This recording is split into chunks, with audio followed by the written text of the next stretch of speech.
لا حول ولا قوة إلا بالله العلي العظيم. أعوذ بالله من الشيطان اللعين الرجيم. بسم الله الرحمن الرحيم.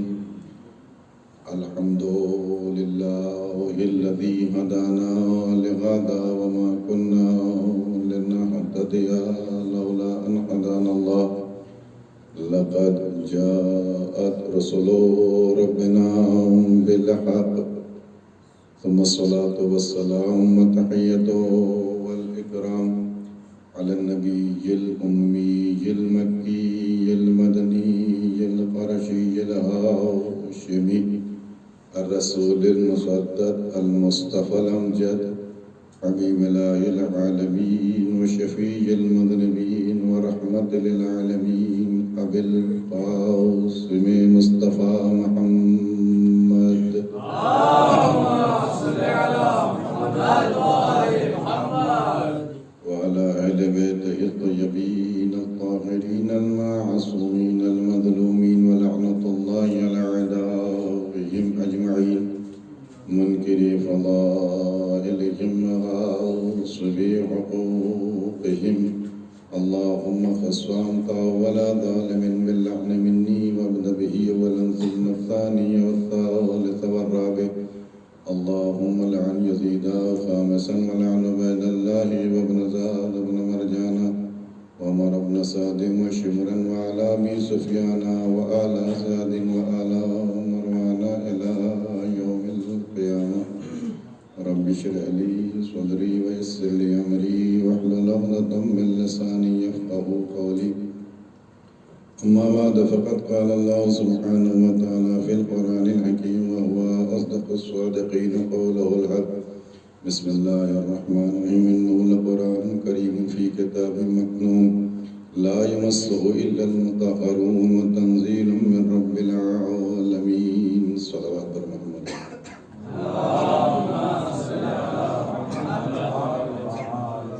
آپ ذرا سے التماس ایک مرتبہ سورہ الحمد، ایک مرتبہ سورہ، تین مرتبہ سورہ اخلاص کی تلاوت فرما. جت لسان مسلمین مولانا شیخ حسن مبلغی صاحب کی روح کو عزت فرما.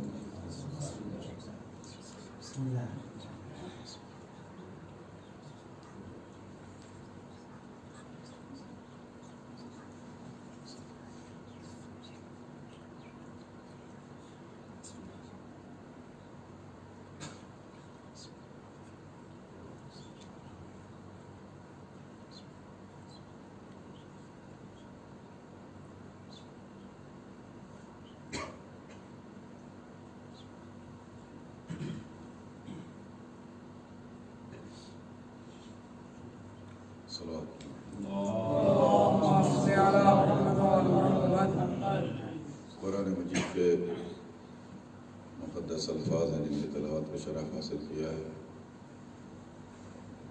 پروردگار عالم سورہ واقعہ کی آیہ مبارکہ میں ارشاد فرما رہا ہے کہ بے شک یہی قابل تکریم اور قابل عزت اور مکرم قرآن مجید ہے. انہ لقرآن کریم فی کتاب مکنون، کہ یہ قرآن ایک چھپی ہوئی کتاب میں ہے. لا یمسہ الا المطہرون، کہ جس چھپی ہوئی کتاب تک رسائی سوائے مطہرون کے کسی اور کو نہیں ہے. وتنزیل من رب العالمین، اور یہ پورا قرآن عالمین کے رب کی طرف سے نازل کیا گیا ہے. عزیزان گرامی، ایک عالم ربانی کی ایصال ثواب کی مجلس ہے اور زمانے کے اعتبار سے ایام اعظام میں برپا کی گئی ہے. اس کا لحاظ کرتے ہوئے اپنے وقت میں اندر بات تمام کریں گے. اور سامنے کی دو چار باتیں کہ خداوند عالم نے اس آیت میں دو کتابوں کا تذکرہ کیا ہے، ایک اصل اور ایک اس کی نقل، یعنی اس جیسی کتاب جو ہمارے سامنے موجود ہے.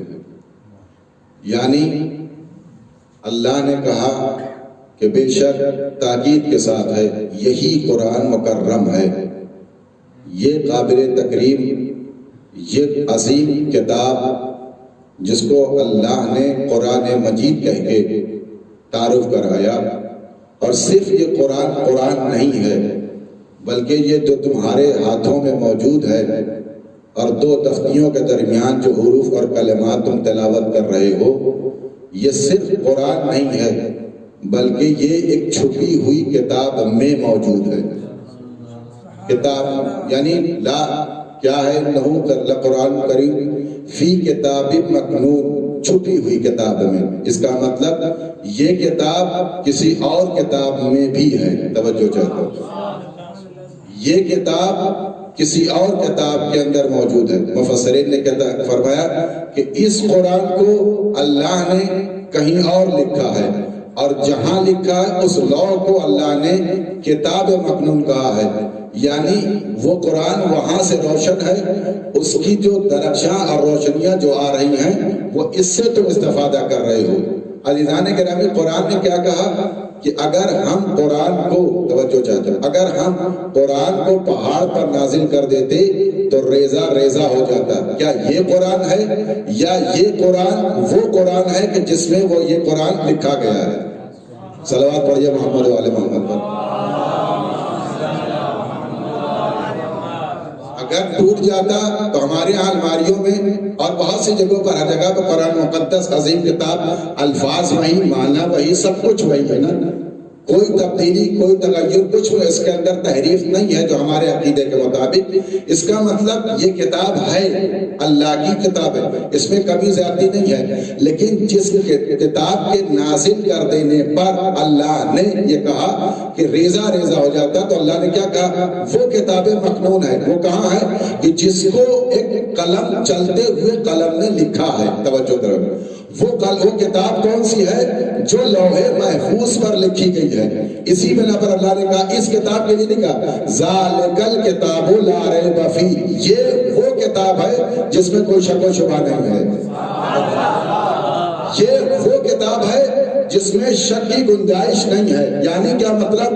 کعبہ تو ہے، توجہ چاہتا ہے، ایک کعبہ یہ جو یہاں بنایا گیا ہے، اسی کے سیدھ میں جو 4 رکن بنائے گئے، سبحان اللہ والحمدللہ ولا الہ الا اللہ اللہ اکبر، 4 رکن بنائے گئے اسی تسبیحات اربع پر۔ اس کعبے کو اس بیت معمور پر جو کعبہ بنایا گیا ہے اس کے سیدھ میں بنایا گیا ہے۔ یعنی اگر تھوڑا سا جناب ابراہیم اس کعبے کو ادھر سے ہٹا دیتے تو یہ گھر ہوتا، بیت خدا نہ ہوتا، بیت اللہ نہ ہوتا، یعنی اسی سیدھ میں خانہ کعبہ کو بنایا گیا ہے۔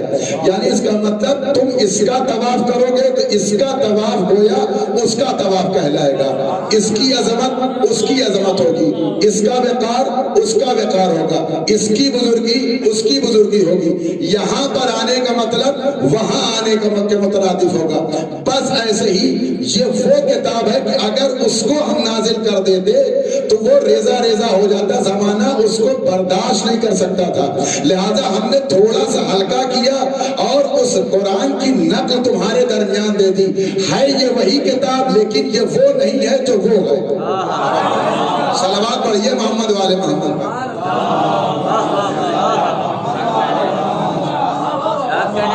یہ وہی کتاب ہے، سب کچھ اسی میں ہے، اور اللہ نے کہا لا یمسہ الا المطہرون، اور یہ وہ کتاب، یعنی اب یہاں پر علماء نے اکثر نے اس بات کو قبول کیا کہ ہو کے ضمیر مکنون کی طرف جا رہے، یعنی جو لوح محفوظ پر جو قرآن ہے وہاں تک کسی اور کی رسائی نہیں ہے سوائے ان لوگوں کی کہ جو مطہرون ہے۔ مطہر کا مطلب یہ جس کا ظاہر بھی پاک ہو باطن بھی پاک ہو۔ توجہ چاہتا ہوں، یعنی جو خود بھی پاک ہو اور پاک کرنے کی صلاحیت رکھتا ہو اس کو مطہر کہا جاتا ہے۔ مطہر طاہر سے ہے، طہارت سے ہے، یعنی جس کی ذات پاک ہو، جس کی دینت پاک ہو، جو اپنے آپ میں جس کا پاکیزگی سے رابطہ ہو۔ یعنی عزیزان گرامی، یہاں پر قرآن مجید کے لفظ مطہرون سے سورہ واقعہ کے اس آیت سے 2 آیتیں، تو اس آیت سے 2 معنی نکل گیا، ایک امام رضا کی حدیث سے، ایک پیغمبر اسلام کی حدیث سے۔ پہلا معنی امام نے فرمایا کہ قرآن مجید ایک ایسی مقدس کتاب ہے کہ جس کے ہر لفظ کے 7 معنی ہیں اور ہر معنی کے اندر 7 بطن پائے جاتے ہیں. توجہ چاہتا ہوں, اصول کافی کی روایت ہے, ہر لفظ کے 7 معنی ہیں اور ہر معنی کے اندر 7 بطن پائے جاتے ہیں, جن کی تعداد روایتوں میں ہے کہ 70 پردے کے اندر ایک لفظ کا معنی پایا جاتا ہے. اور امام نے فرمایا جو تمہارے درمیان معنی موجود ہے یہ تمہاری اپنی تفسیر ہے, اسی لیے تعویل اور تفسیر میں فرق ہے کہ تم اپنے اعتبار سے, اپنے علم کے اعتبار سے تفسیر کر سکتے ہو لیکن تم تعویل قرآن نہیں کر سکتے ہو. تعویل قرآن ان کے لیے ہے کہ جس کے لیے اللہ نے کہا کہ وہ لوگ تعویل قرآن کو جانتے ہیں یا تو صرف اللہ جانتا ہے یا وہ لوگ جانتے ہیں جو راسخون فی العلم ہے. توجہ چاہتا ہوں, یا وہ لوگ جانتے ہیں جو راسخون فی العلم ہے. راسخ کہتے ہیں رس بس جانا, یعنی علم و حکمت میں ڈوب جائے کوئی چیز اس کو کہا جاتا ہے یہ چیز علم و حکمت میں راسخ ہے. یعنی وجود آل محمد پوری طریقے سے علم و حکمت میں ڈوبا ہوا ہے. جس زاویے سے ان کو دیکھو گے سوائے علم و حکمت کے کوئی چیز نظر نہیں آئے گی. ایک صلوات پڑھیے محمد والے محمد پر. تو عرض خدمت یہ کہ ہر لفظ کے اندر 7 معنی اور ہر معنی کے اندر 7 بطن پائے جاتے ہیں اور وہاں تک کوئی جا نہیں سکتا. لا یمسو الا المطہرون کا ظاہری معنی یہ ہے کہ جو ہم نے تم کو تعلیم دیا اس لا کے ذریعے سے اختلاف آیا. بعض لوگوں نے کہا یہ لا لائے نہیں ہے, بعض لوگوں نے کہا یہ لا لائے نفی ہے. اگر نفی مانا جائے تو جملہ خبریہ ہوگا, اگر نہیں مانا جائے تو جملہ انشائیہ ہوگا. دونوں میں معنی بدل جائے گا. اگر نفی مانیں گے تو بتایا جا رہا ہے کہ دیکھو بغیر وضو کے قرآن تک نہیں آنا, بغیر غسل کے قرآن کو چھونے کی کوشش نہیں کرنا, بغیر طہارت کے اس کی آیتوں کو مس نہیں کرنا. لیکن اگر لائے نہیں مانا جائے گا تو روکا جا رہا ہے, منع کیا جا رہا ہے کہ خبردار جب تم آنا تو طہارت کے ساتھ آنا, پاکیزگی کے ساتھ, اس کے علاوہ آنے کی گنجائش نہیں ہے. عزیزان گرامی امام نے فرمائی یہ تمہارا ظاہری معنی لیا گیا, جو تمہاری ظاہری پاکیزگی کے اوپر حمل کیا گیا. لیکن اس کا باطنی معنی یہ ہے کہ وہ لوگ اس آیت کی حقیقت تک, گہرائی اور گہرائی تک جا سکتے ہیں کہ جن کو اللہ نے یہ اجازت دی ہے. عزیزان گرامی امام سے پوچھا گیا مولا راسخون فی العلم کون ہے کہ جو تعویل قرآن کو جانتے ہیں, جو حقیقت قرآن کو جانتے ہیں, جو قرآن کے 7 بطنوں کو جانتے ہیں. تو امام نے فرمایا نحنو راسخون فی العلم, ہم آل محمد وہ راسخون فی العلم ہے کہ جو قرآن کی تعویل کو جانتے ہیں. صرف قرآن کی تعویل کو ہم نہیں جانتے, ہمیں یہ پتا ہے کہ کون سی آیت کہاں نازل ہوئی, سفر میں کون سی آیت, حضر میں کون سی آیت. ہم تو یہ بھی جانتے ہیں کہ کون سی آیت کس منافق کے لیے نازل ہوئی, بلکہ ہمیں یہ پتا بھی ہے کہ اس منافق کا مسلک کیا ہے, اس منافق کا حسب و نسب کیا ہے. لہذا تعویل قرآن اور ہے, تفسیر قرآن ہو. تعویل قرآن کا مطلب یہ ہے کہ جو قرآن میں مقصود قرآن مجید نے لیا ہے اس کے اعتبار سے قرآن کے معنی کو بیان کر دینا, یہ تعویل قرآن ہے. اور قرآن کے ظاہر کو دے کر کے معنی پھرا دینا یہ تفسیر قرآن ہے. تو دنیا والوں کو اتنی اجازت دی ہے کہ لا یمسو الا المطہرون کا مطلب یہ ہے کہ تم ظاہری پاکیزگی کے ساتھ آؤ گے تو قرآن کے ظاہر تک پہنچو گے, لیکن جس کا باطن پاک ہے اور جو روز اول سے طاہر بنائے گئے ہیں اور جو علم و حکمت کے اعتبار سے پاک و پاکیزہ خلق کیے گئے ہیں. امام نے کیا فرمایا کنتو نورا فی اصلاب الشامخہ والارحام المطہرہ, ہم حسین وہ ہیں کہ جو پاکیزہ صلبوں سے آئے ہیں, طیب و طاہر پاکیزہ صلبوں سے آئے ہیں. ہماری بزرگی کی علامت یہ ہے کہ ہم بزرگ صلبوں سے آئے ہیں, یعنی ہمارے نور کو انبیاء کے صلبوں سے گزارا گیا ہے. ہمارے سلسلے نسب میں کسی کمزور کو داخل نہیں کیا گیا ہے. عزیزان گرامی امام نے کہہ کے بتا دیا کہ دیکھو تمہارے لیے اللہ نے یہ گنجائش رکھی کہ ظاہری پاکیزگی کے ساتھ قرآن کے نزدیک آؤ, اور ہمارے لیے اللہ نے کہا کہ اے آل محمد ہم نے تمہارا ظاہر بھی پاک کیا ہے, ہم نے تمہارا باطن بھی پاک کیا ہے. تمہارے اندر کمال یہ ہے کہ امت پیغمبر صرف طہارت کو لے سکتے